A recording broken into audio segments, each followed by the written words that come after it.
বাংলার বিশিষ্ট অভিনেতা রুদ্রনীল ঘোষ, আমাদের সভাপতি অনুপম ভট্টাচার্য সহ অন্যান্যরা আমরা আজকে মাননীয় বুম্বাদাকে শুভেচ্ছা জানালাম, অভিনন্দন জানালাম। কারণ প্রায় 40 বছর ধরে বাংলা সিনেমাকে যে ব্যক্তিটি এইভাবে সেবা করে গেছেন বাংলা সিনেমার, বাংলা ফিল্ম ইন্ডাস্ট্রির, তার এই অবদানকে পদ্ম পুরস্কারের মধ্য দিয়ে মাননীয় প্রধানমন্ত্রী শ্রী নরেন্দ্র মোদীজি যেভাবে স্বীকৃতি দিলেন, অ্যাকনলেজমেন্ট করলেন, এই অ্যাকনলেজমেন্ট প্রাপ্তি বাংলার জন্য অত্যন্ত আনন্দের, আমাদের জন্য অত্যন্ত আনন্দের। বুম্বাদা রাজনীতির ঊর্ধ্বে, তাকে রাজনীতিতে জড়ানোর চেষ্টা করবেন না আপনারা আশা করি, এবং মাননীয় বুম্বাদা আগামী দিনেও বাংলা সিনেমাকে এইভাবে সার্ভ করুক, বাংলা সিনেমাকে এইভাবে উত্তরোত্তর শ্রীবৃদ্ধিতে যাক। আপনারা জানেন রিসেন্টলি ওনার একটি সিনেমা অলরেডি বিভিন্ন হলে চলছে, তারও আমরা সফলতা কামনা করেছি, ওনাকে বলেছি, এবং সিনেমাটি অলরেডি আমার মনে হয় সফলতার দিকে চলে গেছে। অভিষেক বন্দ্যোপাধ্যায় তিনি রঞ্জিত মল্লিকের কাছে গেছিলেন, তিনি উন্নয়নের পাঁচালী তুলে দিয়েছিলেন, তিনি কেন্দ্রীয় বঞ্চনার কথা বলে এসেছিলেন, এগুলোর কোনোটাই তাহলে আপনারা করলেন না? আমরা রাজনীতি করতে আসিনি তো, আমাদের কাজ হচ্ছে ওনাকে সম্বর্ধনা দেয়া এবং ওনাকে অভিনন্দন জানানো। দেখুন, সব কিছুতে রাজনীতি আনতে হয় না, সব কিছুতে রাজনীতি ঢোকাতে হয় না। শিক্ষাক্ষেত্রে রাজনীতি থাকা উচিত নয়, ফিল্ম ইন্ডাস্ট্রিতে রাজনীতি থাকা উচিত নয়। রাজনীতি ঢুকলে পরে ফিল্ম ইন্ডাস্ট্রি সহ এই ধরনের যে সেক্টরগুলো আছে তার ক্ষতি হয়। কিন্তু আছে তো ফিল্ম ইন্ডাস্ট্রিতে রাজনীতি আছে, রুদ্রনীল ঘোষ আপনার পাশে আছেন, তারা সবসময় এটা নিয়ে ভোকাল হন। দেখুন, রুদ্রনীল ঘোষ আমাদের পার্টির নেতা, কিন্তু যখন তিনি অভিনয় করতে যান তখন তিনি অভিনেতা, সেখানে রাজনীতি থাকে না এবং থাকা উচিতও না। প্রত্যেক অভিনেতার আলাদা আলাদা আদর্শ মতাদর্শ থাকতেই পারে। উৎপল দত্ত একটা মতাদর্শে বিশ্বাস করতেন, তিনি মনে করতেন নাটক হচ্ছে তার আইডিওলজি প্রোপাগেশনের একটা জায়গা, কিন্তু অভিনেতা সিলেকশনের জন্য বা সিনেমা তৈরির জন্য সেইটা যেন কারো ক্রাইটেরিয়া না হয়ে যায় যে ইনি আমার পক্ষের, ইনি আমার পক্ষের না। রুদ্রনীল বিজেপি করে বলে তাকে আমি নেব না বা নিতে দেব না, এই যে মানসিকতা, এই মানসিকতা ফিল্ম সহ এই ধরনের যে কোনো ইন্ডাস্ট্রির ক্ষতি করে। টলিপাড়ায় তো একটা প্রভাব আছে, বিশ্বাস ব্রাদার্স, সে তো সবাই জানে। মধু কৈটবও আছে, মধু কৈটব যখন আছে, মধু কৈটবের যা হয়েছিল সেটাই হবে আগামী দিনে। বলছি সুকান্তদা 8 ঘন্টার ওপর সময় ছিলেন, এই বিষয়ে আলোচনা হলো। দেখুন, আমি নিজে একজন ফিল্ম লাভার এবং আমি ওনার বহু সিনেমা দেখেছি। যে সিনেমার কথা বললাম কাকাবাবু সিরিজ, তার সবকটা আমার দেখা আছে। তো স্বাভাবিক, যখন ফিল্ম নিয়ে যখন আলোচনা হচ্ছে, যে কোনো আর 5টা বাঙালির মতো আমিও তো সিনেমা দেখতে ভালোবাসি। সে সত্যজিৎ রায়ের সিনেমা হোক বা ঋত্বিক ঘটকের সিনেমা হোক বা আধুনিককালে আমাদের কৌশিক দা, সৃজিৎ নিয়ে আরও অনেকে আছে, তাদের সিনেমা হোক। তো প্রত্যেকটি বিষয়ে যখন আলোচনা হচ্ছিল এবং এতজন আমাদের ফিল্ম যারা ফিল্মের সাথে যুক্ত বা এই লাইনের সাথে যুক্ত ব্যক্তি ছিলেন, যারা অনেকেই পূর্ব পরিচিত, একজন প্রডিউসারও আছে যিনি প্রসেনজিৎ দার সিনেমা প্রডিউস করেছিলেন এক সময় আমাদের সাথে। তো স্বাভাবিকভাবে আমাদের আলোচনা ফিল্ম নিয়েই ছিল, কোনো রাজনীতির আলোচনা হয়। দেখুন, আমরা রাজনীতি করতে আসিনি তো, আপনি গুলিয়ে দিচ্ছেন। সব নেতা একরকম হয় না, কিছু নেতা সিনেমাও দেখে, সিনেমা নিয়ে আলোচনা করতে পারে, কেউ পাঁচালি পড়তে পারে। পাঁচালি যাদের পাঁচালি পড়ার ইচ্ছে তাদের পাঁচালি পড়তে দিন না। সুকান্তদা, ডাইরেক্ট একটা প্রশ্ন, এবার হচ্ছে বাংলায় 1 দফায় ভোট হতে পারে, কারচুপি আটকানো সম্ভব? দেখুন, প্রথম কথা হচ্ছে 1 দফায় হবে না 5 দফায় হবে আমরা জানি না। এখনো পর্যন্ত আমাদের কাছে সরকারি কোনো কমিউনিকেশন বা ইলেকশন কমিশনের কোনো কমিউনিকেশন আসেনি। যত দফাতেই হোক ভারতীয় জনতা পার্টি তৈরি আছে, কিন্তু আমাদের দাবি হচ্ছে প্রত্যেকটি বুথে, বুথ প্রেমিসেসের মধ্যে এবং বাইরে পর্যাপ্ত পরিমাণ কেন্দ্রীয় বাহিনী, এবং কেন্দ্রীয় বাহিনী যদি কম হয় তাহলে অন্য রাজ্যের পুলিশ যেন থাকে। পশ্চিমবঙ্গ পুলিশের উপর ভরসা করে এখানে ভোট করানো যাবে না।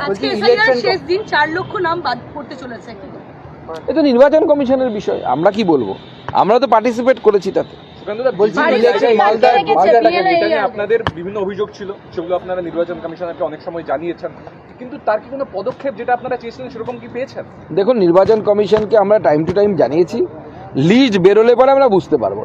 লিস্ট বেরোতে দিন, ড্রাফট লিস্ট বেরিয়েছে, ফাইনাল লিস্ট বেরোতে দিন, তারপরে ভারতীয় জনতা পার্টি আমরা আমাদের স্ট্যান্ড পরিষ্কার করে বলবো। আমরা দেখুন, একটা জিনিস স্পষ্ট বলে দিয়েছি, বাংলার জনতার সামনে এটা ক্লিয়ার হয়ে গেছে, ইলেকশন কমিশন বলে আলাদা কোনো বস্তু হয় না।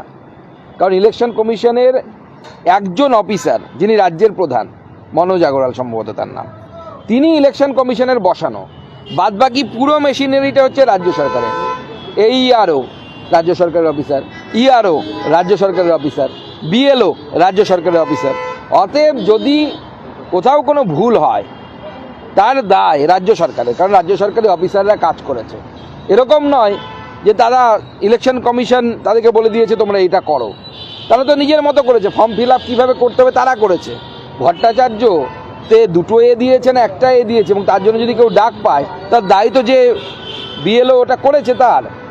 চ্যাটার্জি এবং চট্টোপাধ্যায় একই ব্যক্তি, আজকে সেটা বাঙালি ছাড়া বোঝা সম্ভব নয়। মাইক্রো অবজারভার চাওয়া হয়েছিল, ক্লাস 2 অফিসার চেয়েছিল নির্বাচন কমিশন রাজ্য সরকারের কাছ থেকে। নির্বাচন কমিশনের সেই ক্লাস 2 অফিসার দেয়নি পশ্চিমবঙ্গ সরকার, তাকে নির্বাচন কমিশনকে বাইরে থেকে লোক নিয়ে আনতে হয়েছে, হিন্দিভাষী রাজ্য থেকে নিয়ে আনতে হয়েছে, বা কোথা থেকে এনেছে আমরাও জানি না। যদি এনে থাকেন তো হিন্দিভাষী রাজ্যের লোক, সে তো ভট্টাচার্য দুটো এনে একটাই সেও জানবে না, ব্যানার্জি আর বন্দ্যোপাধ্যায়টা একই বস্তু একই ব্যক্তি, সেটা তার পক্ষে জানা সম্ভব নয়। যারা কাজ করলো তারা টাকা পাননি, মুখ্য সচিবকে চিঠি পাঠানো হয়েছে গতকাল, বলা হয়েছে বকেয়া টাকা মিটিয়ে দিতে। হ্যাঁ দেয়া, না দেয়া হয়নি তো। 17,000 টাকা করে তাদের পাওয়ার কথা বিএলওদেরকে, এখনো পর্যন্ত সেই টাকা পায়নি। যতদূর আমাদের কাছে খবর 7,000 টাকা করে রাজ্য সরকার দিয়েছে, তার বেশি রাজ্য সরকার দেয়নি। পরে যদি দিয়ে থাকে আমার জানা নেই। পূর্ব মেদিনীপুরে হেল্পলাইন চালু করলো পুলিশ, সরকারি প্রকল্পে কাটমানির অভিযোগ। পুলিশ হেল্পলাইন দিয়েছে, কেউ যদি এরকম অভিযোগ থাকে তাদের পরিচয় গোপন রেখে তাদের এই ব্যাপারে পদক্ষেপ করা। মূলত বাংলার বাড়ি প্রকল্প। দেখুন, ঠকবাস্তে গা উজাড় হওয়ার যে অবস্থা, সেই ঠকবাস্তে গা উজাড় হওয়ার মতো অবস্থা হবে। ওখানে হয়তো নতুন কেউ অফিসার গেছে, সে গিয়ে হয়তো এগুলো নতুন মামদোবাজি করছে। আসলে কি, এই যে বাংলার বাড়ি বলে যেটা দেয়া হয়েছে, এই বাড়ি ফাড়ি তো কেউ পাবে না। এই প্রকল্পটা চালুই করা হয়েছে কেন? যাতে তৃণমূল কংগ্রেস নেতারা, লোকাল লেভেল নেতারা কারো কাছে 20,000, কারো কাছে 30,000 করে টাকাটা তুলতে পারে এবং সেটা ভোটে খরচ করতে পারে নিজের বুথে, সেই জন্য দিয়েছে। চালু হওয়ার কথা ছিল, রাজ্য সরকারের অসহযোগিতা, তাই কোনোভাবে সেই রেল প্রকল্প চালু হচ্ছে না। কোথায়? নন্দীগ্রাম। না, সে তো রাজ্য সরকারের অসহযোগিতার জন্য পশ্চিমবঙ্গে অ্যাট প্রেজেন্ট প্রায় 50-এর উপরে প্রকল্প বন্ধ হয়ে আছে। আপনারা চিংড়িঘাটার অবস্থাটাই দেখুন না কেন, মাত্র 300 মিটার, পুরো দক্ষিণ কলকাতার সাথে এয়ারপোর্ট জুড়ে যাবে। মানুষের কত উপকার হবে ভাবুন। শুধুমাত্র রাজনীতির জন্য আজকে দক্ষিণ কলকাতার সাথে এয়ারপোর্টে সরাসরি যোগাযোগটা হচ্ছে না। 300 মিটার, অনলি 300 মিটার লেন। দাদা, হিয়ারিং এর গোটা পর্ব জুড়ে তৃণমূলের তরফে অভিযোগ করা হলো মানুষের হেনস্থা। যে মালদার একটি ঘটনা খবরে প্রকাশিত হয়েছে, যে মাদ্রাসার এক শিক্ষক, তিনি যেতে গেছিলেন, স্ত্রী, কন্যা, সন্তান, পুত্র সন্তান নিয়ে, স্ত্রী এবং পুত্র সন্তান মারা গেছে যাওয়ার পথে দুর্ঘটনা। তো তাদেরকে দেহ মর্গে রেখেই তাকে সেই শুনানিতে যেতে হয়েছে। দেখুন, নির্বাচন কমিশন মানে এআইটিসি পোস্ট করেছে, এআইটিসি একটা ন্যারেটিভ তৈরি করার চেষ্টা করছে। সেই ন্যারেটিভটা পুরোটাই হচ্ছে আইপ্যাকের মস্তিষ্ক প্রসূত, আইপ্যাকের দ্বারা এই ন্যারেটিভ তৈরি হচ্ছে। আজকে তিনি এসআইআরে গেছেন, অ্যাক্সিডেন্ট হয়েছে, অত্যন্ত দুঃখজনক ঘটনা। কিন্তু প্রশ্নটা হচ্ছে, উনি মানে এটা কি আমরা কেউ বলতে পারি যে উনি অন্যদিন বেরোলে পরে এসআইআরের জন্য অন্য কাজে বেরোলে অ্যাক্সিডেন্ট হতো না? আমাদের অনেকের সাথে অ্যাক্সিডেন্ট হয়, দুর্ভাগ্যজনক। কি করা যায়? বিধানসভায় অগ্নিমিত্রা পলের বক্তব্য নিয়ে আজকে নিন্দা প্রস্তাব এনেছেন শোভনদেব চট্টোপাধ্যায়। শোভনদেব চট্টোপাধ্যায় কাজ নেই তাই করছে, মুসলিম তোষণ করার চেষ্টা করছে। তো উনি কি খারাপ বলেছেন? মাদ্রাসাতে কি বেরোয় না? কতগুলো প্রমাণ লাগবে? মাদ্রাসাতে থেকে যে উগ্রপন্থী বেরিয়েছে তার কতগুলো প্রমাণ লাগবে, আমরা দিয়ে দেবো। পাকিস্তানে বেরিয়েছে, বাংলাদেশে বেরিয়েছে, ভারতবর্ষে 2-4টে বেরিয়েছে, তো নতুন কি? তো ইউনিভার্সালি প্রুফ।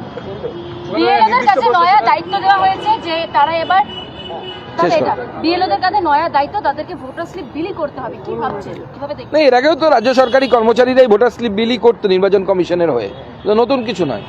বিভিন্ন সময় দেখা গেছে বামেরা তারা ভোট কেটে তৃণমূলকে কোথাও সাহায্য করেছে, অভিযোগ আপনাদেরই। তাদের জোট নিয়ে এত সমস্যা, এই হুমায়ুন, এই নওশাদ, এই হচ্ছে না, এই ব্যাপারটা আপনারা কিভাবে দেখছেন? আর এবার মিমের সঙ্গেও তারা হাত বাঁধতে চলেছে। দেখুন, কার হাত ধরবে আমাদের জানা নেই। বামফ্রন্টের অবস্থা হচ্ছে এখন হয়ে গেছে সেই ছেলে বা মেয়ের মতো, যার 3 মাসের বেশি বয়ফ্রেন্ড বা গার্লফ্রেন্ড থেকে না, কখনো একে চুমু খাচ্ছে, কখনো ওকে চুমু খাচ্ছে। করতে দিন, কি আছে, যাকে চুমু খাবে খাক, আমাদের কোনো অসুবিধা নেই। থ্যাংক ইউ, ধন্যবাদ।